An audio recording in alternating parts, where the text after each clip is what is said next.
Hello students, आज हम exercise 1.2 के क्वेश्चन नंबर 3 के बारे में डिस्कस करने वाले हैं। तो चलिए स्टार्ट करते हैं क्वेश्चन नंबर 3। क्वेश्चन नंबर 3 क्या है हमारा?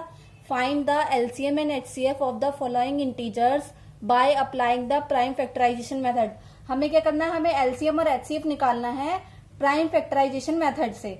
जैसे कि हमें कोई भी 3 नंबर्स या 2 नंबर्स दिए होंगे जिसका हमें अलग अलग फैक्टराइज करके उसका एलसीएम कैसे निकालेंगे? एलसीएम हम वैसे निकालेंगे जो हमारा प्राइम फैक्टराइजेशन के प्रोडक्ट आते हैं उसमें जिसकी हाईएस्ट पावर रहेगी जिस नंबर की, जैसे हमारे पास 2 है 3 बार में, जैसे हमारे पास नंबर है 9 और एक है 6, तो मान लो उसमें हमारे पास जो 2 है वो 2 की पावर का है और एक 2 है वो 1 पावर का। तो हम क्या लेंगे? 2 की 2 पावर वाला लेंगे, मतलब हाईएस्ट पावर वाले की मल्टीप्लाई करके जो हमारा आंसर आता है उसको हम एलसीएम कहेंगे। और एचसीएफ में क्या आता है? जो हमारे कॉमन डिजिट्स आती हैं, जैसे कि इसमें देखेंगे इसमें हमारा 3 कॉमन आ रहा है हर तीनों में से, मतलब 12, 15, 21 में से। तो ये क्या है? ये हमारा एचसीएफ निकालने वाला हो गया। तो चलिए स्टार्ट करते हैं पार्ट 1। पार्ट 1 क्या हमारा? 12, 15 और 21। हमें क्या करना है? इन तीनों का पहले फैक्टराइज निकालना है। फैक्टराइज कैसे निकालेंगे? 12 का फैक्टराइज करेंगे। 12 एक इवन नंबर है जो कि 2 के टेबल से इजीली कट जाएगा, तो 2 से इसे पहले फैक्टराइज करेंगे। 2 के टेबल में 12 कितनी बार में आता है? 6 बार में आता है, तो हमने यहाँ पे 6 लिख दिया।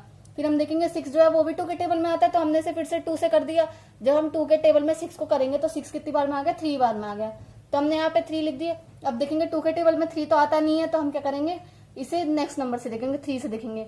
जैसा कि हमें पता है 3 हमारा एक प्राइम फैक्टर है जो कि खुद के ही टेबल से जाता है, इसलिए 3 को 3 से ही फैक्टराइज करो तो हमारे यहाँ पे 1 आ गया।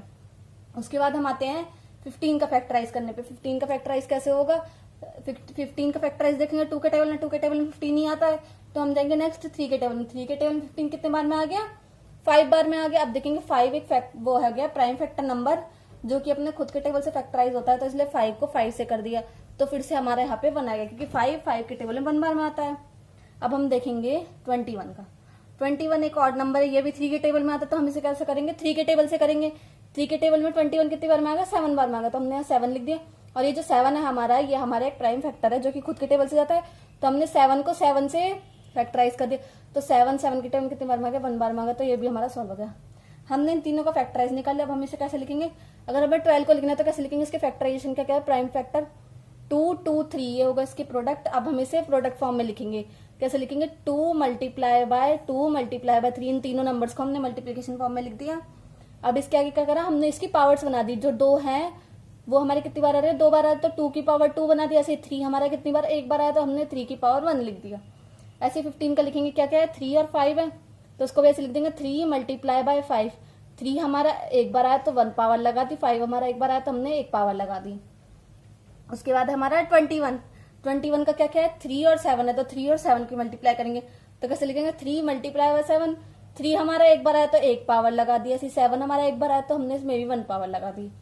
उसके बाद हम इसका एलसीएम निकालना है। एलसीएम कैसे निकालेंगे? इसमें हम देखेंगे 2, जो 2 की पावर 2 है, इन तीनों में से हम देखेंगे 2 की पावर 2 से कोई बड़ा नंबर है, मतलब कि 2 की पावर में 3 है या 4 है, नहीं है, तो हम क्या ले लेंगे? 2 की पावर 2 को ले लेंगे, तो हमने 2 की पावर 2 ले ली। अब इसमें मल्टीप्लाई किसके करेंगे? 3 की पावर 1 है, हम इसमें से देखेंगे कि 3 की पावर 1 का कोई और बड़ा है, 3 की पावर 2 है, 3 की पावर 3 है कोई नंबर नहीं है, तो हमने 3 की पावर 1 ले लिया। अब हम देखेंगे 3 की पावर 1 हमने एक बार ले लिया, तो हम इसे बार बार नहीं लेंगे। फिर आता हमारा 5 की पावर 1। अब हम देखेंगे कि जो हमारा 5 की पावर 1 है उससे कोई बड़ी डिग्री वाला नंबर आ रहा है, मतलब कि जो उसकी पावर है उससे कोई बड़ा पावर वाला नंबर है, 5 में नहीं है, तो हमने 5 की पावर 1 ले लिया। फिर से 3 की पावर 1 आ गया। अगर हमने उसे एक बार ले लिया तो हम इसे दोबारा तो लेंगे नहीं, तो फिर क्या ले लेंगे? 7 की पावर 1 देखेंगे, 7 की पावर 1 का भी एक ही है, उससे अलावा कोई 7 की पावर का नहीं, तो हमने 7 की पावर 1 ले लिया। अब फिर हमने इसे क्या करा? इसे खोल के लिख दिया। 2 की पावर 2 है तो 2 को 2 बार लिख दिया, 3 की पावर 1 है तो 1 ही लिखा, 5 की पावर 1 है तो मतलब एक बार लिख दिया हमने 5 को, ऐसे 3 को भी लिख दिया और 7 को भी लिख दिया। जब हमने इसको मल्टीप्लाई करा तो हमारा कितना आंसर आ गया? 420। तो ये हमारा एलसीएम निकल गया। एचसीएफ कैसे निकालते हैं? एचसीएफ में हम कॉमन देखेंगे। जैसे हमारा इन तीनों में क्या कॉमन आ रहा है? बस हमारा 3 कॉमन आ रहा है, तो हमने उसे एक सर्कल की फॉर्म में बना दिया, और जो हमारा एचसीएफ हो गया वो कॉमन फैक्टर में 3 हो गया। अब हम आते हैं सेकंड पार्ट पे। सेकंड पार्ट क्या हमारा? 17, 23, 29। अब देखेंगे ये तीनों हमारे प्राइम फैक्टर है, तो खुद के टेबल में जाएंगे। 17 के टेबल में जाएगा, तो 17 के टेबल कितने बार में? 1 बार में आता है। अगर इसे 23 का देखेंगे, 23 भी प्राइम फैक्टर है, तो 23 भी अपने ही टेबल में आता है, तो यहाँ फिर से 1 आ गया। ऐसे ही 29 है, 29 भी खुद के टेबल में आता है, तो 29 को फिर वही 1 आ गया उसका लास्ट में, क्योंकि 29 के टेबल में आता है, 23 भी 23 के टेबल में आता है, और 17 भी 17 के टेबल में आता है। क्यों आता है? क्योंकि ये प्राइम फैक्टर है जो कि किसी और के टेबल में नहीं आते। अगर इसको लिखेंगे 17 को कैसे लिखेंगे? 17 मल्टीप्लाई बाय 1। 1 क्यों लिखा है? क्योंकि इसमें हमारे पास और कोई नंबर ही नहीं है, क्योंकि 17 में 1 मल्टीप्लाई करेंगे जब भी जाके वो हमारा 17 में। ऐसे ही 23 का एज इट इज लिख दिया हमने 23 मल्टीप्लाई बाय 1। ऐसे ही 29 का लिख दिया 29 मल्टीप्लाई बाय 1। जिसके आगे लिखी हमें पता है 17 एक बार है, 23 एक बार है और 29 एक बार है, तो उसकी पावर लगा दी 1 1 1 1 सारी। उसके बाद हम क्या करेंगे? इसका एलसीएम निकालेंगे। एलसीएम कैसे निकाल देंगे? इसकी मल्टीप्लाई करेंगे 17 की कर देंगे, 23 की कर देंगे और 29 की मल्टीप्लाई कर देंगे, एक एक बार ही है। अब 1 की पावर 1 में ही कर देंगे, मतलब 1 की मल्टीप्लाई कर देंगे, करे या ना करे एक ही बात है। अब हम इन चारों को मल्टीप्लीकेशन करेंगे तो हमारा आंसर कितना आ गया? 11,339 हमारा आंसर आ गया। अगर हमें इसमें से एचसीएफ देखना है तो इसमें से कोई कॉमन डिजिट नहीं मिल रही, बस इसमें कॉमन क्या आ रहा है? 1 आ रहा है, क्योंकि ये एक तो 1 के टेबल में आता है प्राइम फैक्टर, या वो खुद के दूसरे के टेबल में आता है। मतलब कि 17 है तो एक 1 के टेबल में आएगा, एक 17 के टेबल में आएगा, तो इसका एचसीएफ कितना हो गया? 1 हो गया, क्योंकि ये सारे 1 के टेबल में भी आ रहे हैं। अब हम आते हैं थर्ड पार्ट पे। थर्ड पार्ट क्या हमारा? 8, 9 एंड 25। अब हमें इन तीनों का पहले फैक्टराइजेशन निकालना है। 8 का निकालेंगे। 8 किसके टेबल में चला जाएगा? 2 के टेबल में चला जाएगा। 2 के टेबल में 8 कितनी बार में आता है? 4 बार में आता है। अब फिर से 4 का फैक्टराइज 2 से करेंगे तो 2 के टेबल में 4 कितने बार में? 2 बार में आया, फिर से 2 लिख दिया। अब 2 जो है वो खुद के टेबल में आता है तो 2 को 2 से ही कर दिया फैक्टराइज, तो कितना आ गया? हमारा 1 आ गया। लास्ट में हमारा 1 आ गया, ये भी ऐसे ही हो गया। अब 9 का करेंगे। 9 का कैसे कर देंगे? 9 किसके टेबल में आता है? 3 के टेबल में आता है। 3 3 से 9 होता है, तो 3 के टेबल में 3 टाइम्स में काट देंगे। 3 के टेबल में 9 कितने बार में? 3 बार में आ गया, हमने 3 लिख दिया यहाँ पे।